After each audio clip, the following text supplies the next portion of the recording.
Hey everyone, Andrew at Microphonic Designs here at Vines High School, working with their front ensemble for the first time, and it's been a long, full day. I think I pulled in to the campus at about 10 a.m. this morning. Of course, took a few breaks to eat some grub that I brought along. But it is about 8:30 p.m. and there was a lot to do today. And step number one of the day was actually finalizing the plan with the directors. We weren't 100% sure what the setup was going to be coming into today, but we had the numbers this morning, so we got it sorted out. I'll kind of show you here on the board. This is what we worked on this morning, and we kind of hashed out some ideas. The final plan is in the computer. So I do have my usual spreadsheets and diagram and everything, but it all started out with this, which did get adjusted a little bit, but this was step one of the day. And here we have the front ensemble. So Vines High School is a 9th and 10th grade campus. They're rocking a Yamaha TF3 and a set of the Yamaha what are these called? I can't remember off the top of my head. We've got Yamaha DSR 115s and the DXS 18s. There are the flashlight's probably a little bright for this right now, or over here.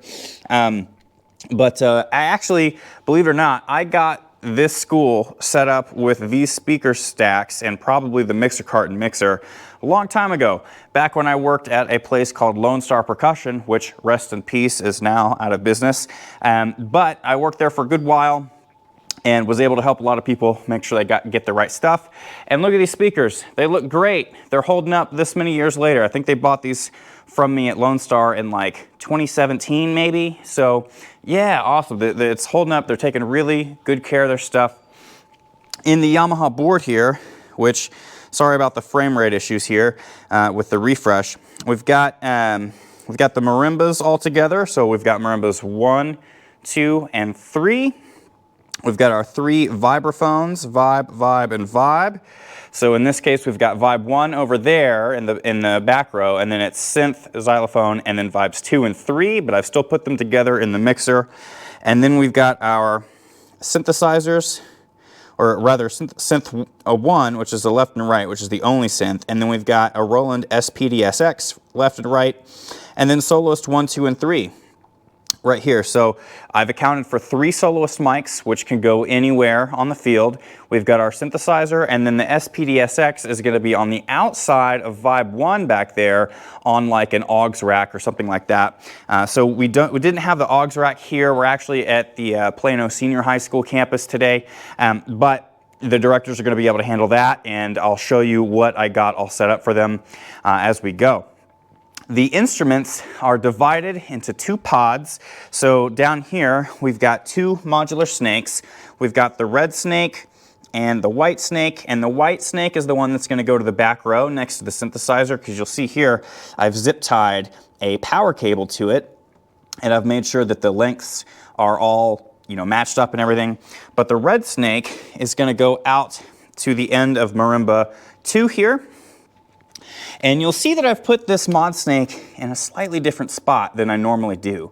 So I actually had to put it up high because I needed to make sure that we could actually reach the part of the breakout cable up here to connect marimba 3 right here, and then the vibraphones, the back row vibraphones over there, the yellow and the green. So vibe 2 is yellow, vibe 3 is green, and we have a pair of jumper cables that meet here. And that pair of cables comes forward and meets up to our mod snake at the end of this marimba. Marimba 3 here just comes across real easy. So this marimba 3 player, for example, should be able to plug in all of that stuff no problem. And then marimba 1, you may have guessed, just comes straight in this way. So the cables come in and meet right here. And I've done the cabling as clean as I can all the way down. And actually, I had the directors go and get some bungee cords for the mics. And you can kind of see how I have it attached there. Those mics are not going anywhere. So they'll be able to hang there, which is a bit of a step up from what they were doing before, which was still pretty inventive and problem-solving. But with the proper bungee cords, I've got them set up like so. And yes, I know clamps and shock mounts are perhaps the best solution, but hey, you got to work with what you got. And we actually went and got these here, this value pack of, what is that called? An adjustable toggle ball. So these are the things to get. That's what they're called, adjustable toggle balls. These things work great using the SM57s hanging from the support rails. And same thing on the Vibes. Let me show you this. On the Vibes, I actually put the adjustable toggle balls on the little pedal part there. And instead of going sideways across this way, I did it between the two so that the mic is a little bit more centered. So I did the same thing on both of these Yamaha Vibes. Let's take a look at the synth cart and sort of the secondary pod of instruments. So we're not micing the xylophone. Synthesizer, I did some work on. So this cable here up top just gets plugged into the monitor speaker. We're rocking a Yamaha Mo XF8 classic synthesizer. And we've got a Radial Pro D2 DI box over here. So basically the 1/4-inch cables come out of the outputs of the synth into the DI box. And then I had to take the synth out for a few minutes to run the XLR cables all the way along the back here, all the way down through this side. You can kind of see them there. And then here they are here. So here's the ends of the XLR cables from the DI box. And these will plug into the Snake box we're going to have down here. So you'll notice that I don't have the modular Snake pulled out over here because we need to get the proper end for it, which is going to be that little metal box, the same that Frisco High School has for their synth station. So it's a little metal input box from the D'Addario Modular Snake system. We're going to put that here, and they'll just be able to plug these in, no problem. And the power cable for this synth cart is right here. So I've shored up the proper length, so you'll see some of that is zip tied. So we've got just enough length with a comfortable amount of slack to pull this end out and plug it into this here. So this vibraphone originally, so this is Vibe 1, I had originally intended to put a regular breakout cable on this one, but we didn't have one. So I said, you know what, let's change plans.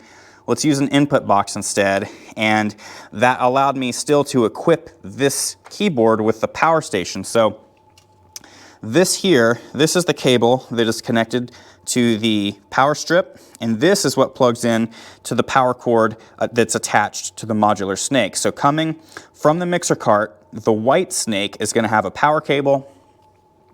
This is what plugs into that power cable. And then the synth cart here, that red power cable, can just plug into any of these outlets, and we had a bad outlet, so I made sure to cover it. And this thing is on here.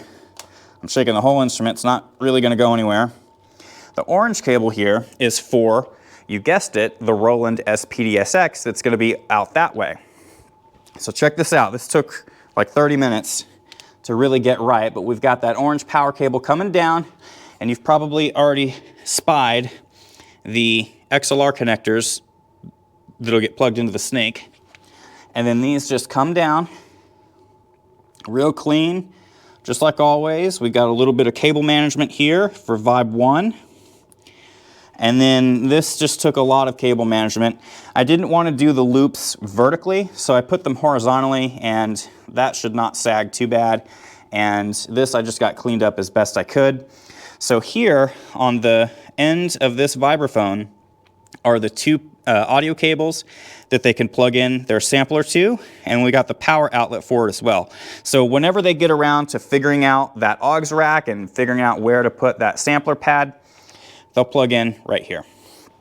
And then I also did just a little bit more cable management with the power cord for the motor that's actually built in to the Vibe. So this is a little bit of an older vibraphone that has a motor there, so I just cleaned that up.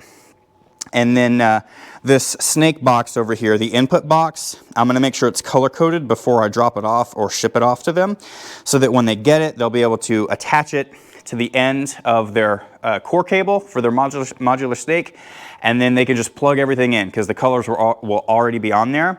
And then that's also going to account for, if you can picture this setup on the field, the soloist mics can go anywhere they need it to, as long as they have long enough cables to plug in, boom, to that box. And again, I'll make sure that's color-coded.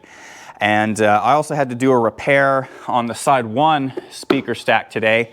We had one of the XLR cables go out. So I was testing cables and the sub wasn't working, so I actually had to undo all of the braided sleeving, swap the cable, redo the braided sleeving, and I added, because they actually made these combo cables themselves, I added a little bit of heat shrink to this end, because this is the end that's going to get moved around a whole lot, so this can kind of act as a handle.